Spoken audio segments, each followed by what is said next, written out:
Oiê! E aí, vamos para uma aula de geografia, terminar o módulo 4? Então hoje a gente vai começar lá na página 280, mas só para relembrar um pouquinho, a gente estava falando sobre as manifestações culturais.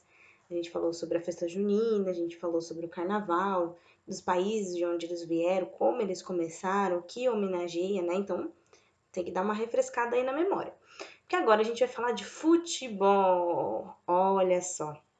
Futebol é uma paixão nacional, se tornou uma febre nacional. O que isso quer dizer, professora? Quer dizer que em todo o país não há quem não entenda como funciona o futebol.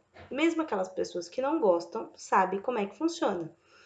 Mas olha só, muitas pessoas se enganam, porque o Brasil, ele tomou conta do futebol de uma maneira que parece que surgiu aqui, que nós inventamos o futebol de tantos craques que a gente tem que participam dos times por aí.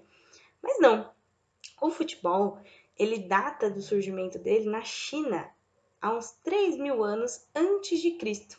Olha só, tudo acontecendo antes de a vinda de Jesus, né? Só que isso é o que historiadores falam mais ou menos, né? Só que ele se aprofundou realmente e pegou o jeito, o gosto na Inglaterra. Então, lá na Inglaterra, no século XIX, aí já é depois de Jesus Cristo, que pegou mesmo essa coisa do futebol. Porque a gente precisava só do quê? De uma equipe, uma duplinha, vai, um de cada time, traves, que a gente tem a trave do futebol, mas qualquer coisa serve pra gente fazer o gol, né? Uma bola redonda. E aí então começou a se jogar lá. E só veio pro Brasil anos depois, junto com um cara chamado Charles Miller. Charles Miller é um brasileiro que nasceu em São Paulo no ano de 1874. Aí ele fica fascinado por essa modalidade de esporte que é o futebol. E ele viaja para a Inglaterra. Ele fica lá 10 anos para aprender como é que se joga, como que funcionava, o que que eles faziam com essa arte e trouxe para o Brasil. Quando ele veio para cá, ele trouxe chuteira, ele trouxe bola, ele trouxe um livrinho de regras de como funcionava e ele trouxe alguns uniformes utilizados. E aí então ele começou a ensinar as pessoas. Mas a primeira partida só aconteceu no bairro do Brás, em 1895, numa empresa de gás da Companhia Ferroviária de São Paulo. Então ele pegou os funcionários lá e falou assim: olha, eu vou ensinar para vocês uma nova brincadeira coletiva, porque o futebol é um esporte coletivo, ele tem que acontecer com mais pessoas. Claro que a gente joga às vezes sozinho, fazendo uma petequinha, alguma coisa, mas a intenção realmente é o jogo coletivo. A gente precisa de duas equipes ou de mais pessoas competindo, né? E aí ele pegou os funcionários para um momento de descontração e ensinou o futebol. E aí foi se tornando as pessoas mais apaixonadas, queriam mais e mais e mais, por isso que a gente fala que se tornou uma febre, né? Porque hoje em dia nós temos grandes clubes, não só no Brasil, mas fora deles, para onde jogadores que estão aqui no Brasil têm, almejam ir trabalhar, ganhar, né? Treinar e fazer tudo mais. E aí se tornou um esporte nacional. E aí por isso que a gente chama de febre. Febre é quando pega muito e todo mundo adota. Tá ok? Então você vai ler essa página aí do 280 e vai responder para mim as duas questões que tem aí, ó. Por que o futebol acabou sendo considerado uma febre nacional? Porque ele é fácil de jogar, né? Qualquer lugar a gente pode jogar. 2. Você acha que o futebol pode ser considerado uma paixão nacional? Por quê? Nacional é quando todo mundo gosta, e aí eu quero a sua opinião sobre isso. E aí, lá na página 281, eles vão ensinar mais algumas brincadeiras que não eram nossas, mas a gente acabou incorporando. Por exemplo, a peteca. A peteca é de origem indígena, então ela nasceu aqui no Brasil. Os índios pegavam uma capa de milho, colocavam pedrinhas dentro, amarravam e jogavam de um lado para o outro. Porque peteca na língua tupi significa bater. E aí depois a gente foi melhorando, faz com a almofadinha para não doer a mão, né? E aí tem o jogo utilizando a raquete, eu só brincando com a palma da mão e a gente foi utilizando. A próxima brincadeira é a amarelinha. Quem nunca brincou de amarelinha, né? Esse jogo ele veio da França. Ele não era nosso, ele veio do país da França.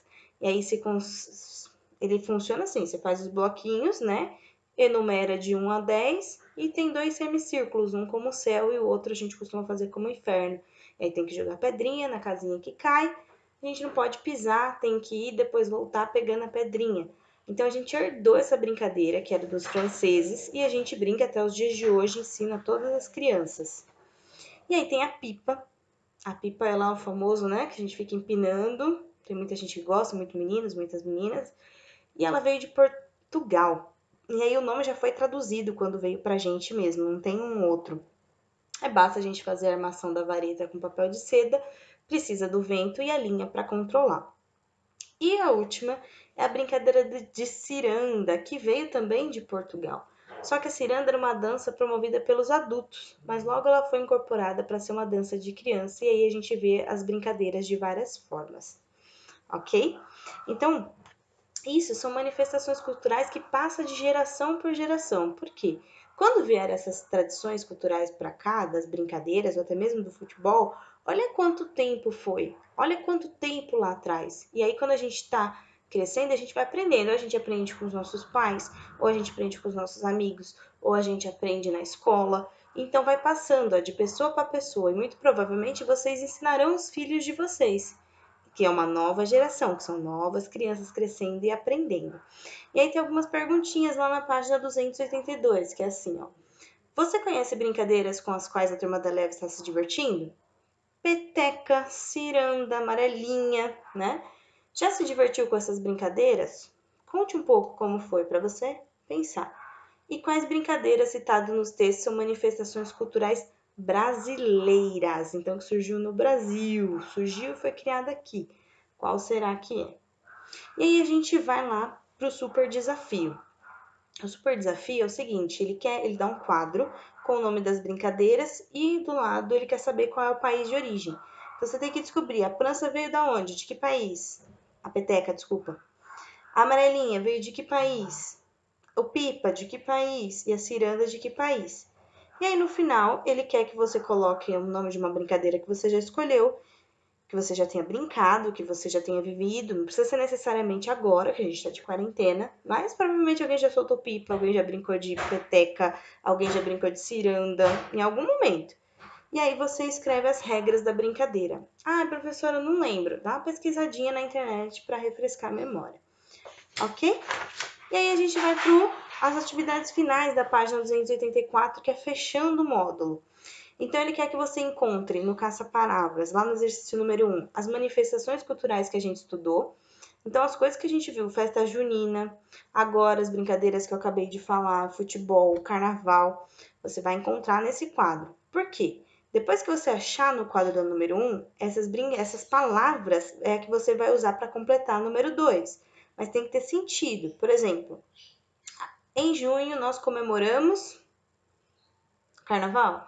Não, né? Festa junina. Então completa lá, festa junina. Em alguns lugares ela é conhecida como a festa de São João.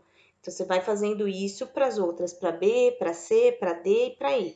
Vai ler, ver o sentido antes de completar qual é a manifestação cultural que se encaixa aí. E aí a gente vai para o número 3, que é verdadeiro ou falso. Então tem que ler lá, colocar V para verdadeiro, F para falso. Exercício número 4, ele quer saber coisas do carnaval. Então, se você não souber responder essas questões, você vai voltar onde? Lá no textinho que fala do carnaval. Como que ele chegou no Brasil? No início, como ele era comemorado por aqui? E depois citar o nome de duas capitais, capitais dos estados que comemoram e traem muitas pessoas para o carnaval. A gente tem aqui a nossa cidade, por exemplo, e o Rio, né? E no número 5, ele fala assim, ó, festa junina é comemorada no meio do ano, homenageia 3 santos. Assinale com X quais são os santos. Ah, eu não lembro quais são os santos, professora. Posso chutar qualquer um? Não. Você vai lá no texto que fala da festa junina, lembra quais são os 3 santos e marca o X aí para mim. Próxima página. Onde possivelmente surgiu o futebol? Acabei de falar, hein? Número 7. Olha só, ele quer que você relacione adequadamente. Então, a letra A vai representar a ciranda, a B vai representar a peteca, a C a pipa e a D a amarelinha. Então, você tem que ler. Por exemplo, a brincadeira consiste em um desenho formado por blocos numerados de 1 a 9. Brincadeira é essa? Amarelinha. Então, a gente vai colocar a letra D dentro do parênteses. E assim você vai fazendo com as outras. Número 8. Da atividade anterior, escolha uma brincadeira que você já tenha experimentado, desenhe a seguir mostrando o local onde ela é realizada. Você vai desenhar a brincadeira lá e onde pode ser feito. Lembra que as pessoas não voam. Então, se você vai desenhar uma pessoinha, você precisa fazer um chão para ela pisar, tá ok? Número 9. Há outras brincadeiras passadas entre gerações e que você pode ter aprendido com seus pais e avós. Em uma folha dada pelo seu professor, no caso eu não estou, então você pega uma folha do seu caderno, desenhe alguma que você conheça e que não tenha sido comentada neste capítulo. Não se esqueça de escrever o nome dela. Então, você vai aproveitar que você está aí na sua casa. Caso você tenha avós ou seus pais, você vai perguntar lá: olha, além dessas brincadeiras aqui, quais outras você aprendeu que passou de geração em geração? E aí você faz o desenho para mim e escreve o nome da brincadeira, tá ok?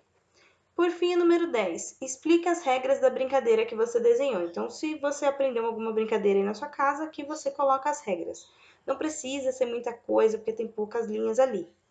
Número 11. Interpretação de gráfico. Então, tem que prestar atenção no gráfico para ver as informações. O carnaval também é uma manifestação cultural que atrai muitos turistas. Observe o gráfico. Olha o nome do gráfico lá, ó. Turistas no Carnaval de Salvador. Então, a partezinha verde do primeiro é o fluxo. Quantas pessoas vieram? Pessoas que estão aqui no Nacional, 86,5.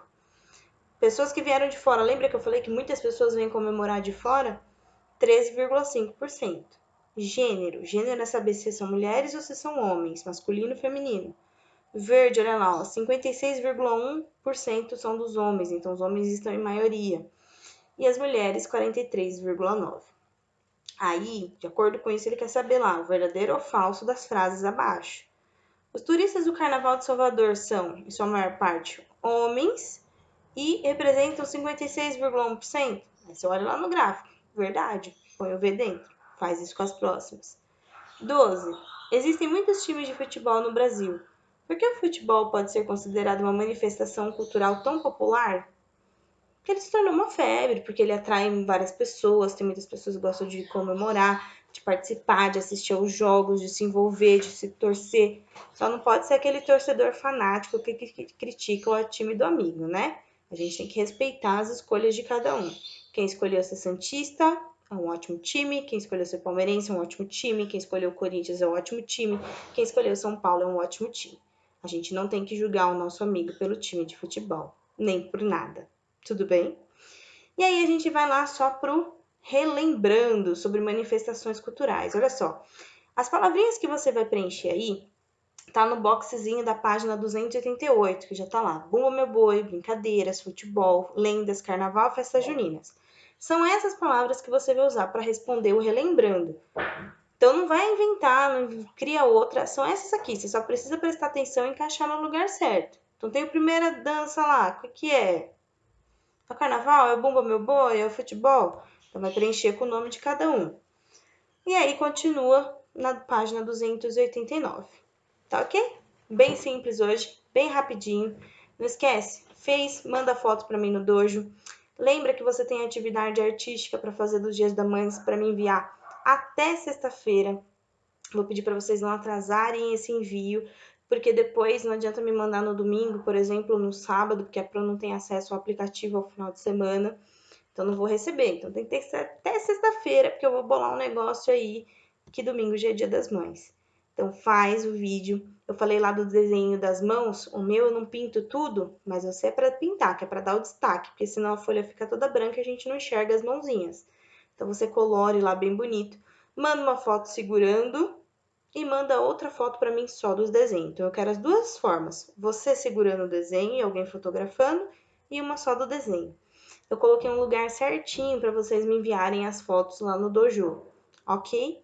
Então estou aguardando, criei um evento para vocês não esquecerem, então me manda. Capricha na seleção, lembra que a resposta começa com letra maiúscula e manda as fotos para Pro fazendo as correções. Dúvidas? Me procura no Meet, tá ok? Um beijo, até mais!